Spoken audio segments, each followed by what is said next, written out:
Sesungguhnya telah banyak Allah berikan nikmat kepada para hamba-hambanya. Salah satu nikmat terbesar yang Allah berikan kepada kita manusia adalah nikmat iman dan nikmat lisan. Lisan di antara anatomi badan kita bentuknya paling kecil, tapi sungguh efeknya sangat luar biasa. Lisan bisa menjadi mediator kita makin dekat kepada Allah dan memasukkan kita ke dalam sorga. Tapi lisan juga yang jadi penghalang, bahkan menjerumuskan kita masuk ke jurang neraka. Di antara nikmat-nikmat yang Allah berikan kepada kita manusia, yang terbesar di antaranya adalah nikmat lisan. Kecil bentuknya tapi luar biasa dampaknya. Orang disanjung dan dipuja karena lisannya. Orang dihina dan dicerca karena lisannya pula. Bapak, Ibu, saudara-saudara, para pemirsa yang saya cintai. Karena itu baginda kita Nabi besar Muhammad sallallahu alaihi wasallam memberikan pesan kepada para sahabatnya dan kepada kita umat Islam semuanya untuk menjaga lisan kita. Satu hari ada sahabat datang kepada Nabi, "Ya Rasul, berikan saya nasihat yang bisa menyelamatkan saya dari dunia sampai akhirat." Kata Nabi, "Bertakwalah kamu kepada Allah Subhanahu wa ta'ala." Lalu apalagi ya Rasulullah? Kalau ada orang mencela, membuka aibmu, jangan kamu membalas membuka aibnya juga. Ini menjaga lisan. Kata Nabi, jangan kalau ada orang mencela dan membuka aibmu, jangan kamu balas membuka aibnya juga.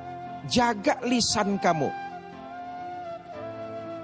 Kenapa begitu? Kata Nabi, nanti bahaya membuka aib akan menimpa dia. Sementara pahala yang dia ibadah yang dia kerjakan akan kamu terima.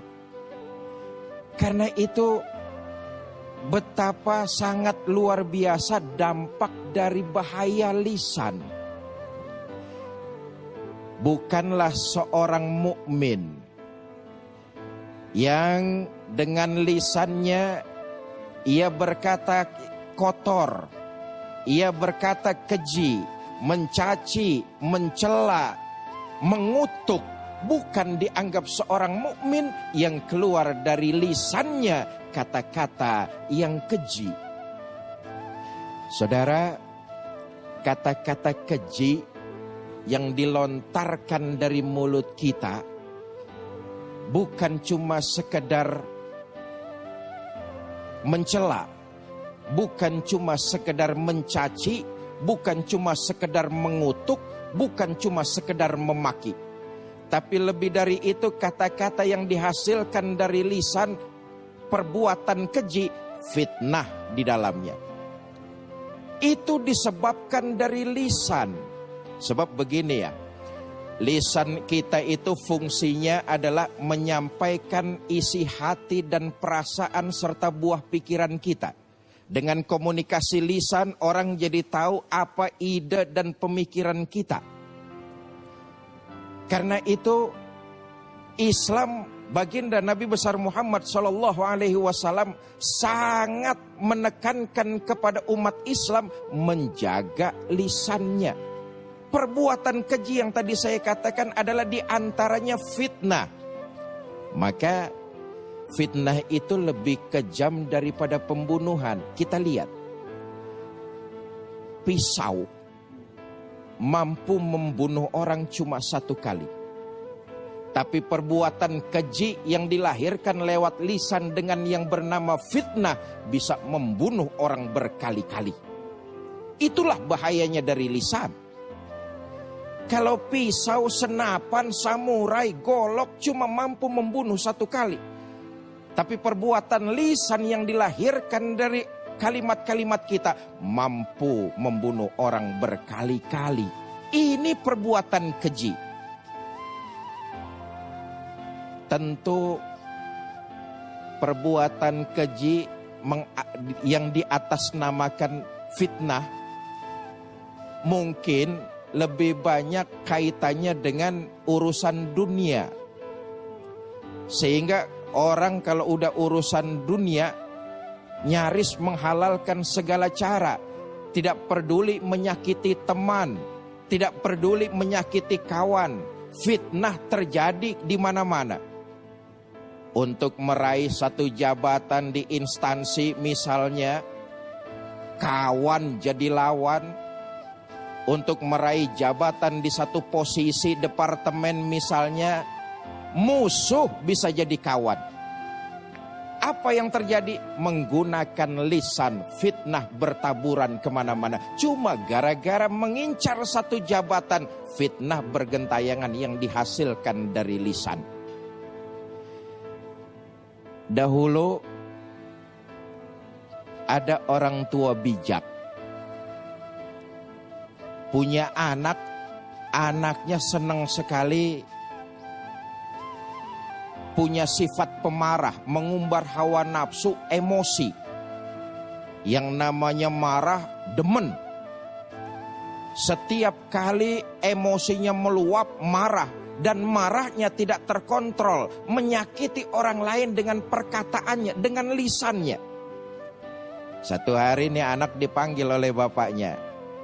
Nah, kamu kalau marah,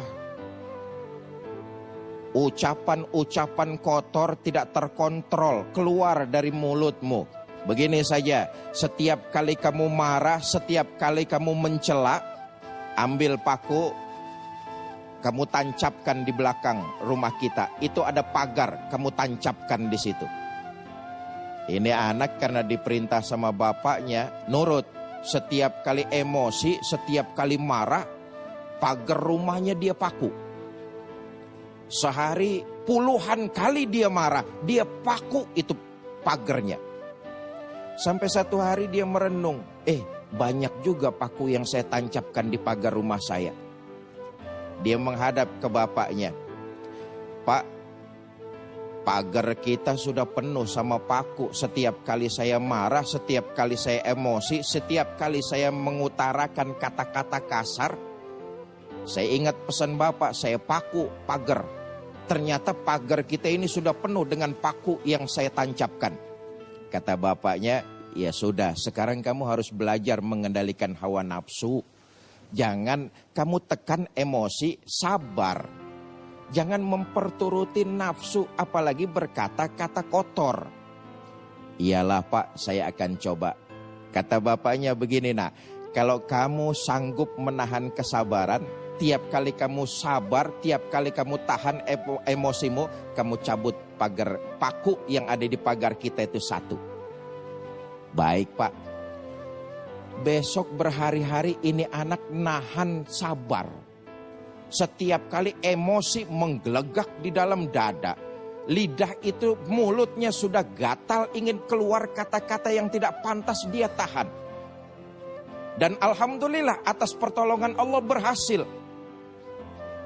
Begitu dia selesai menahan emosi, dia cabut satu paku yang ada di pagarnya.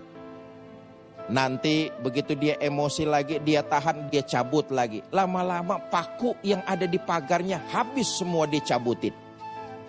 Dengan hati senang dia lapor lagi sama bapaknya, Pak, saya berhasil menahan emosi saya, tidak berkata-kata kotor. Kata bapaknya, bagus. Tapi kamu lihat dampak dari pagar kita yang kamu pakuin itu.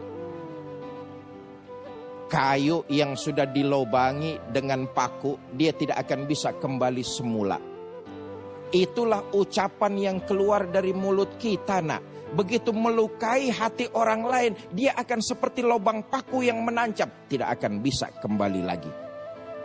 Si anak ini makin sadar betapa sungguh dahsyatnya bahaya dari lisan. Tadi saya katakan kadang-kadang cuma sekedar urusan dunia. Kawan jadi lawan, mengincar satu jabatan di perkantoran. Kadang-kadang musuh jadi teman, saudara jadi musuh. Fitnah bergentayangan di mana-mana, ghibah, apalagi sampai berkata dusta. Itu perbuatan buruk yang dilarang oleh agama. Karena itu hindari, jaga lisan kita dari perbuatan, perkataan-perkataan yang keji. Di antaranya fitnah, apalagi kemudian dusta. Saudara, dusta ini yang dilahirkan dari lisan kita dianggap seperti lalapan sehari-hari. Ngomong selalu dibarengi dengan hal-hal yang berbohong, dan itu dianggap sepele. Ingatlah para pemirsa yang saya cintai, ketika kita sudah tidak menemukan lagi nikmatnya beribadah, bisa jadi itu karena dosa-dosa kecil yang kita anggap sepele, di antaranya berdusta. Berapa banyak di antara kita yang sholat cuma sekedar ruku, sujud, tapi tidak menemukan manisnya beribadah, nikmatnya beribadah. Di antara salah satu yang menyebabkan kita tidak menemukan manisnya beribadah, kita menganggap maksiat sebagai dosa yang ringan. Di antaranya adalah berdusta